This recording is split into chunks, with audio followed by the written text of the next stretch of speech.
Slip খাবার আসো। বৃষ্টির কারণে ইটগুলো গাঁথা হইতেছে না, যার ফলে পানিগুলো বাইরে বাইরে আসে, এই জন্য এই অবস্থা। এটা দেখি আজকে যদি রোদ উঠে যায় তাহলে আজকে করে ফেলবো।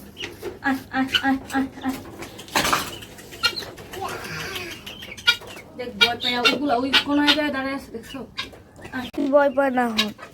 হ্যাঁ মোড়ো করছে তুমি লেগেছে কিন্তু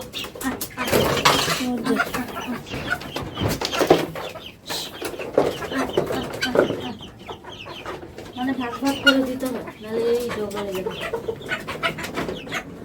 এই যে এটা এখানে দিয়ে দিতেছি। কেউ এটা বন্ধ রাখছো কে? এটা সবাই মিললাম আর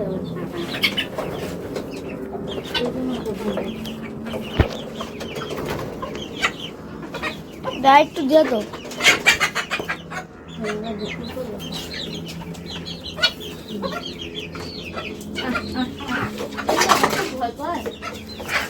উপরে তো পানি দেখো, এদিকে তাকাও।